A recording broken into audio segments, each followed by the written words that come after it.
So now let's get to our Maui Grown Manaʻo program. If you don't know him, you're in for a treat.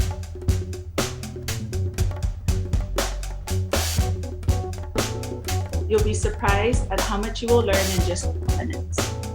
Aloha! Mahalo for joining us for this Maui Grown Manaʻo live event. I'm Anela Saito Takabayashi, Director of Retail Operations at Maui Grown Therapies. Our topic for today is Secrets of Cannabis Care and Storage. We chose this topic because many of our patients don't really know how to properly care for their purchases after leaving the dispensary. The days of putting your buds in a plastic bag and stashing it in your underwear drawer are long gone. Cannabis science has advanced quite a bit since then. Let's take a quick poll to see how you, our viewers, are storing your cannabis products.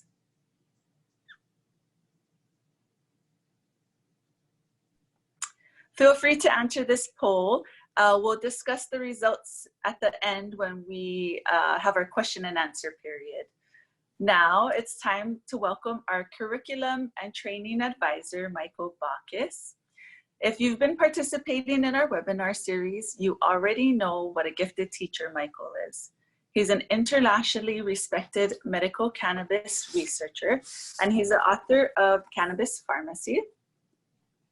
He joins us again today from his home in Los Angeles, where I understand people are busting free from COVID lockdown. Hey, Michael, how's it going over there? Good, thanks. No, yeah, people are finally starting to get out. Social distancing is still crazy here, but we're kind of starting to emerge. So today we're going to talk about how to store and care for cannabis.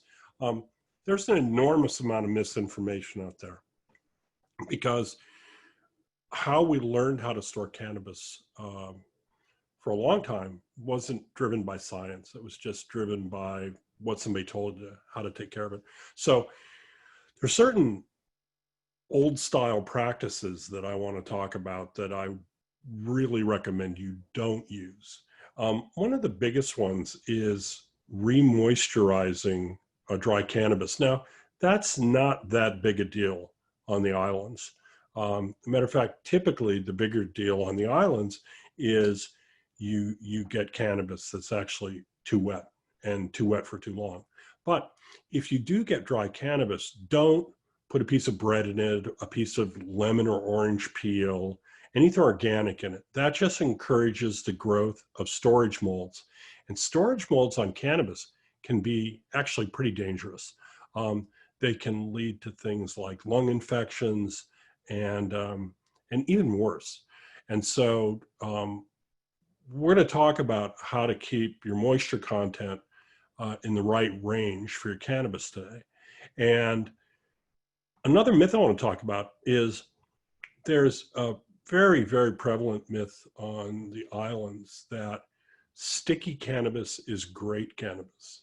Now, I've actually studied this, and what's interesting about it is it's oily cannabis you're looking for, not sticky cannabis. Sticky cannabis is usually caused by a couple things. One is a lot of outdoor cannabis can get sticky because when the wind blows the cannabis while it's growing, a lot of the gland heads that contain the essential oils and the cannabinoids, they can rupture, and that puts that makes the surface of the plant sticky, and that'll continue into drying as well after you harvest the plant. What you really want is pristine cannabis where those gland heads, those trichome heads haven't been disturbed. And the way the cannabis will feel, it'll feel almost crisp and then oily when you break it down. And that's kind of the ideal. And that's really based on science. That's based on like drying the plant to different degrees and testing the plant in the lab and finding out what moisture content promotes the growth of mold and getting the cannabis below that point. And again, that becomes really important in Hawaii because I'll often have people show me cannabis in Hawaii that they are in love with. and it's too wet. It's, in fact, some of it actually may be moldy. Cannabis mold isn't something you're necessarily going to see on the plant. You have to test it in the lab. But if cannabis is over 15% water weight, it's going to encourage the growth of these storage molds like aspergillus, penicillium, the kind of molds that you associate with produce when you leave it out. So let's talk about how to really take care of cannabis, okay? Taking care of cannabis is based on 3 ideas. You have to control the moisture content. You have to control the exposure of the cannabis product to light, and you have to control the temperature at which the cannabis product is stored. And if you master these 3, you can actually keep your cannabis in really good shape for a really long time. So let's talk about Hawaii for a second. Hawaii is semi-tropical and humid. And this moisture content thing can really be a problem with cannabis products. And so how do you control the humidity? Well, the best way to control it so far was invented by some scientists at 3M. They invented these things called Bovida packs. And I'll show you one. This is a Bovida pack, okay? Bovida is spelled like that. You might be able to read that. B-O-V-E-D-A. And a Bovida pack is filled with nothing more than some salts and water. And then this package is a permeable membrane, okay? And what's really cool is this is a 2-way humidification pack. So it works different ways in LA, which is dry, and Hawaii, which has higher humidity. And so what's great is that the number on the pack indicates the relative humidity that it will bring the volume in which you're keeping the cannabis in, a bag, a jar, or whatever, okay, to this level, and it'll keep it there. Now, in California, you see a lot of these 62s because we're drier here. And so you want to keep your cannabis a little moister. They also make these 58s, okay? 58s are perfect for curing cannabis and perfect for getting cannabis on the island down to the level where it's going to be in really good shape for a long time and it's not going to develop storage mold, okay? So here's the key.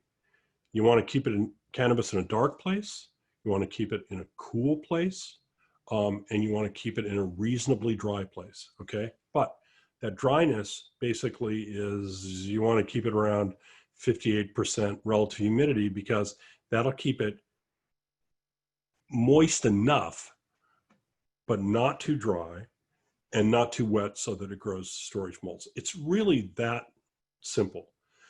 But let's talk about what are you actually trying to protect, okay? What you're trying to protect is the cannabis plant produces its active ingredients, and those active ingredients are stored in these gland heads on these little specialized hairs called trichomes. And those little gland heads are actually semi-permeable, meaning that stuff can go out from them, and then the cells inside the trichome just make more.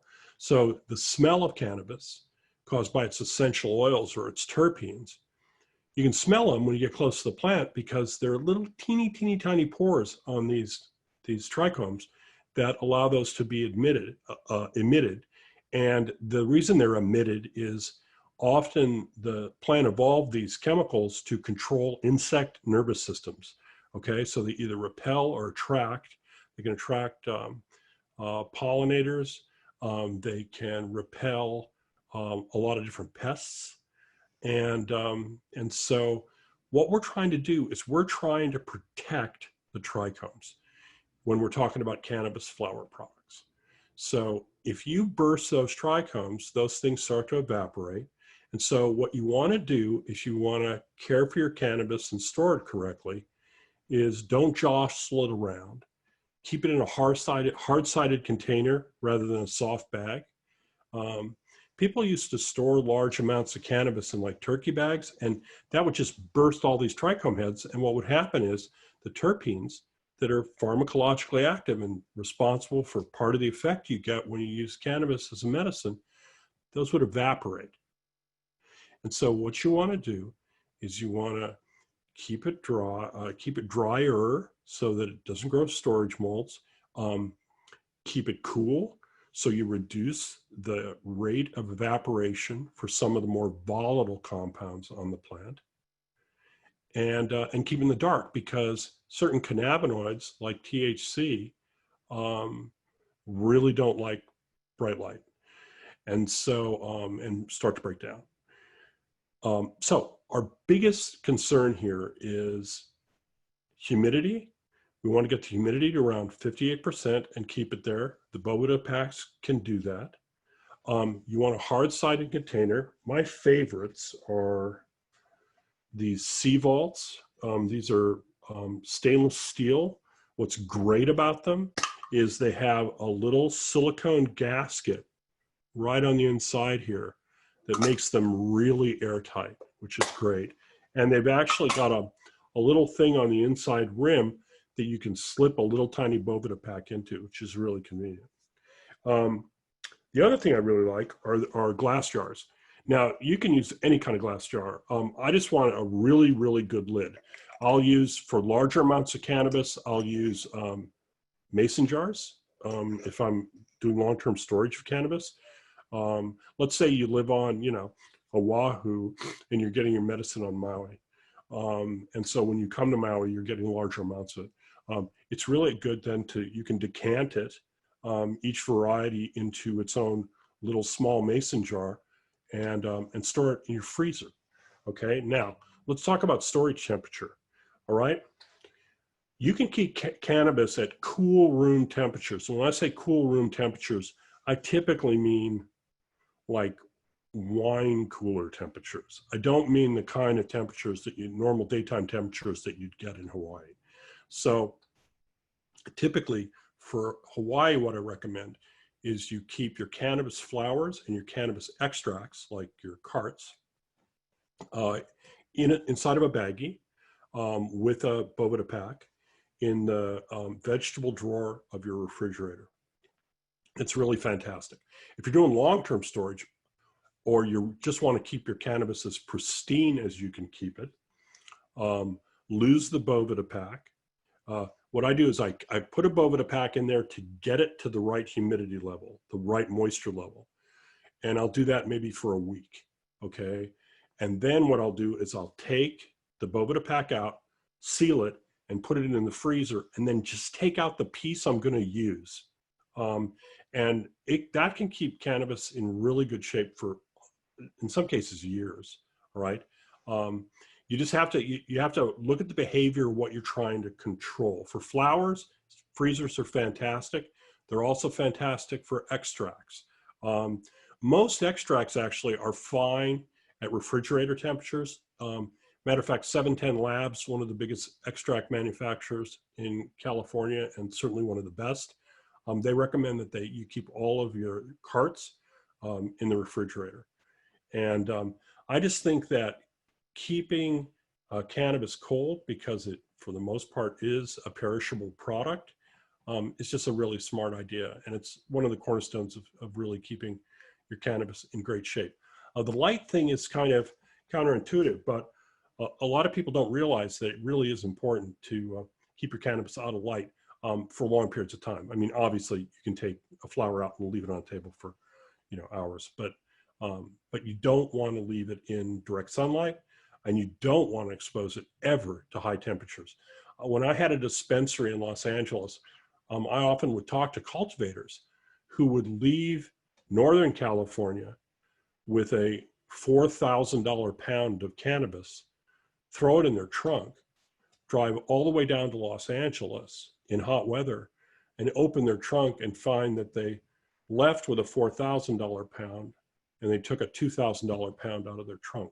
And that's just because of the heat exposure, right? Cannabis really, really doesn't like high temperatures once it's harvested. And you really have to take care of it, or you're gonna lose a lot of the terpenes. And the cannabis really starts to get funky when it's exposed to high temperatures for a long time. It smells different. Probably some of that's driven by bacterial decomposition of the product. So again, you want to control temperature, you want to control humidity, and you want to control light exposure. Now, you may be one of those people who likes to use a stash box for your cannabis. The only problem with stash boxes are you got to make sure they're sealed. Anything you're storing cannabis in, you really want it to be as airtight as you can make it. And one of the best things I've found are the gusseted Mylar bags, kind of like a silver potato chip bag, because they'll stop the light. You can actually have a little space in them so that the flowers don't get crushed.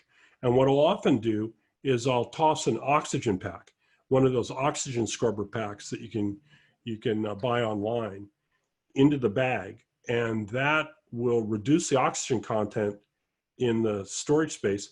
And what happens is it slows the breakdown of the essential oils. And I found that you can actually, even at room temperature, if you start to control the oxygen content of the storage space, you can keep flower just like it was from the dispensary for months. And if you control the temperature on top of that, you can basically keep flower pristine for over a year. So the last thing I want to talk about before starting getting into questions is the other types of products, okay? Because it's not just flower. But the last thing about flower that I want to emphasize is don't roll up your flower into joints or grind it or prepare it before you're going to use it, okay? Some people, I know a few people who will get their cannabis and grind it up and put it in a jar, and then they just pull it out when they need it. The problem is that atomizes all of those essential oils, all those terpenes. And so what happens is that, you're basically losing everything that you paid for when you bought a high quality flower. And so just keep the plant intact as long as you can and break it down right before you're going to use it, whether it's for vaporizing or for smoking. If you're looking at products that are extracted, whether it's a live resin product, a cart, a syringe, whatever, just keep that stuff cool and out of the light. Okay, so what you can do is you can put them inside a light-proof container and put that in your refrigerator and they'll be fine. Now, if you've got some soft lozenges or other edible type cannabis, those are best kept in the refrigerator because they have volatile compounds in them and those will evaporate and they'll reduce the efficacy of the product. And you should basically look at all cannabis products as perishable. Even capsules are perishable, but it's just over a very long period of time. So that probably the most stable form of medicinal cannabis would be the capsule preparations, the topicals, and the tinctures. Tinctures, I just keep them cool and dark. Okay, I really like to keep them below 70 degrees. You can keep them in the refrigerator. The problem with keeping them in the refrigerator is they're often made with MCT oil, which gets a little thick and weird at refrigerator temperatures. So it's better just find one of the cooler places in your house and just store it there. Another thing about cannabis in general is unless you really feel the need to stock up, like it's difficult for you to get out, then I like to buy fresh product. So I usually buy enough that I can fulfill my needs, and then I'll go get more. If you have to store, use the techniques I'm recommending, but the bottom line is that you really do want the freshest products you can get. They're gonna deliver the most active ingredients. And the thing about the trends these days are that production of cannabis and lab testing of cannabis gives us a much better understanding of what's in the cannabis and the active ingredients in the cannabis. And we're starting to understand how to protect them. And that's the one thing I want you to take away today, that what you're really, really trying to do is protect these active compounds, and primarily the terpenes, because the cannabinoids are pretty sturdy. Cannabinoids will last in cannabis for years before they start to convert. If you leave stuff out at high temperature, these cannabinoids will break down, like THC will break down into CBN, but that does take a while. And so typically it won't be a really big concern. So what are the shelf lives of these products? Well, for the most part, I look at flowers at having about a 6-month shelf life if you take care of them. You can keep them longer than that. I've talked to people who literally have kept cannabis in their freezers for years, and they say it's fine. I've tested some cannabis that's been in the freezer for years, and I do notice some changes. You do lose some of the lighter compounds, but for the most part, they're fine. Most other cannabis products are good for at least a year under proper storage conditions. So you don't really need to set aside, a 10-year supply of cannabis unless you're just not going to have access to it. So let's get into some questions, because we had a lot of questions today, and I'd love to handle a few of them for you. So as I said, don't put things like lemon peel, citrus peels, bread, tortillas, anything in with your cannabis to try to keep it fresher. It just doesn't work, and it's just going to get moldier. Somebody asked about freezing cannabis flower. I'm a huge fan. I really, really like it, and I've done it for years, and I do it today. Matter of fact, when I get a particular kind of cannabis that I think I might not be able to get for a while again, I always freeze it. I just really try to control the volume of air around the cannabis so that it doesn't get freezer burn, which it can get. There was a question about storing cannabis in plastic bottles and whether or not that's a good idea. One of the things I think about plastic is that if you have a real citrus smelling cannabis product, that usually means it's high in limonene. Limonene can attack some soft plastics. So what I want to do is, if I have citrus cannabis, I always want to get it into glass because it won't interact with the cannabis flower. So typically dispensary bottles are for convenience rather than long-term storage. So if you can, get yourself some mason jars, some small glass jars with good lids and good seals, and decant your cannabis products into those. Obviously, if you get something like a tincture or SPA cart, you don't have to do anything with it. It's ready to go and it's ready to store the way it is. There was a specific question about freezing slowing the degradation in potency. Yes, it will slow the degradation in potency, but you'll notice it more in the terpene content than the cannabinoid content. The THC, as I said, is pretty sturdy. CBD is pretty sturdy, but these lighter essential oils, they're not sturdy at all. So freezing will definitely protect them. Somebody asked, what is the shelf life for homemade terpenes? I don't know what homemade terpenes would look like. I mean, I guess you could do a high terpene extract with ethanol or something like that. Those are going to be really, really delicate, and they're going to have a really, really short shelf life. When you extract terpenes off, they get really delicate. And so you really have to take great care to make sure that they don't break down, and they'll break down fast. They also break down when you use them.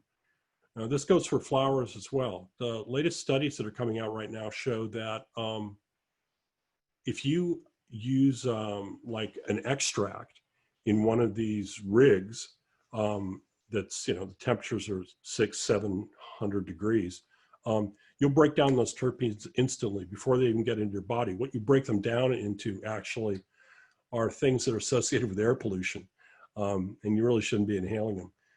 The point of that being that if you're going to vaporize at the lowest temperature that the device you're using can go.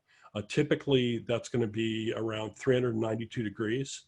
And, or if you're using a vaporizer, a pen vaporizer, that you set the temperature by pressing the button on the vaporizer. Read the instructions and use the lowest temperature for vaporizing. And let's see, last question here is, before I'll go to Anela for any questions that have come up during the talk, what's healthier to consume, oils and vape pens versus vaping flower versus smoking flower? Well, if you would have asked me 4 months ago, I probably would have said oil and vape pens. Today, I'll say vaping flower or smoking flower. I think smoking flower actually is relatively low temperature. Vaping flower is probably your best choice because you don't expose yourself to combustion byproducts. So, so Anela, let's try to get through a few questions from the audience. Okay, yeah, we have a few questions for you. So we didn't touch on edibles, and right now our dispensaries are not allowed to sell edibles, but what about storing brownies or cookies? Well, I mean, truthfully, if they didn't have anything, if they didn't have any cannabis in them, they'd go stale relatively quickly. So the truth is, just pay attention to how they behave as recipes, not recipes with cannabis, and that'll be a good guideline. I mean, the truth is, the cannabinoids in brownies will outlive the brownies, okay? And you don't have to worry about them spoiling because of the cannabis, but they will get stale, just like any brownie or cookie or whatever would get stale. Okay, we have a question about storing cannabis in your refrigerator.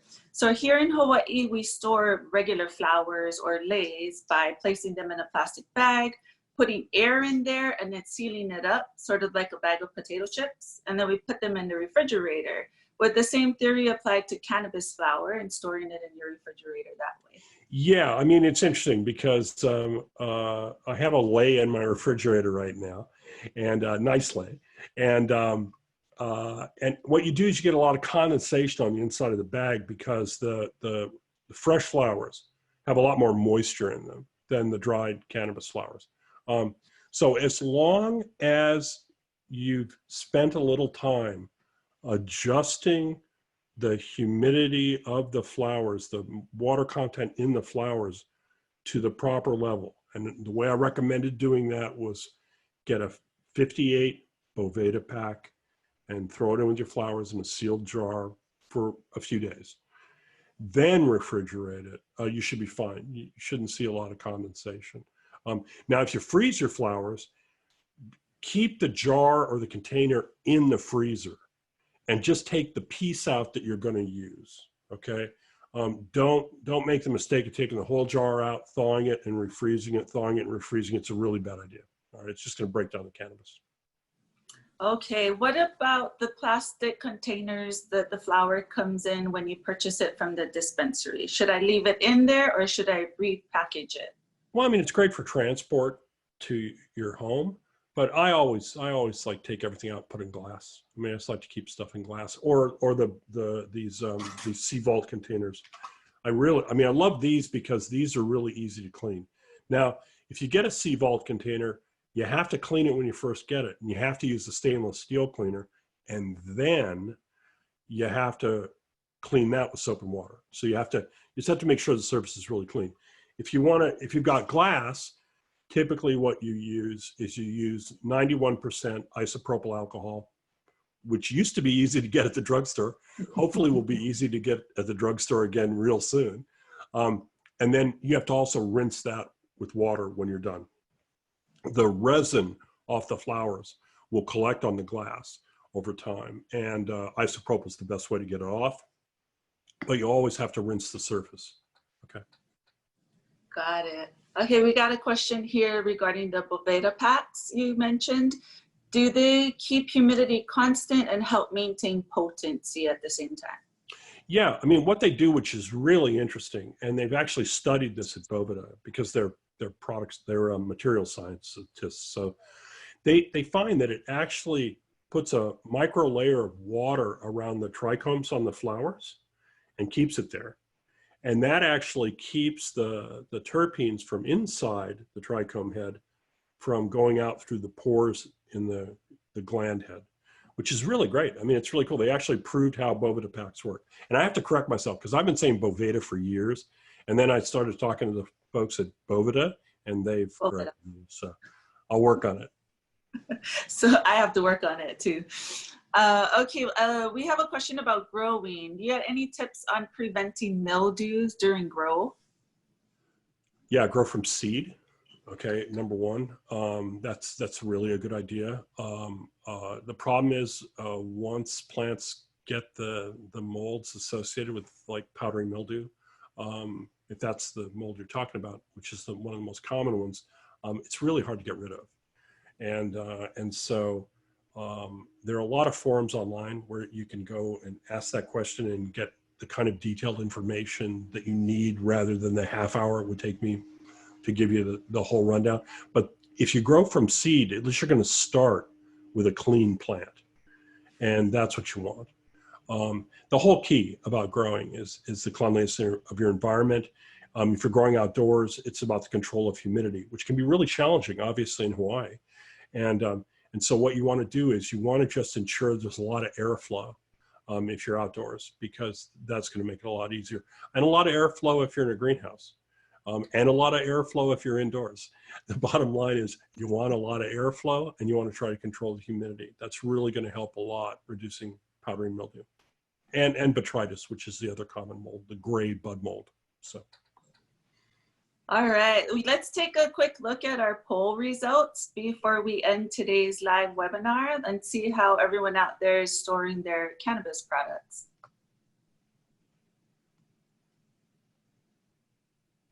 Seems like the bulk of people are using the dispensary container in their refrigerator. So you offered a lot of great tips on alternatives. Let me give you one little thing then. So if you're going to stick with dispensary containers, then put them in a really high quality Ziploc bag, okay? And one with a double seal, one maybe with a zipper, and that'll help control the environment more. And you can also throw some boveda packs in that rather than in the containers, that'll help a little bit. And that's the easiest approach. And often the easiest one is the one we ended up doing.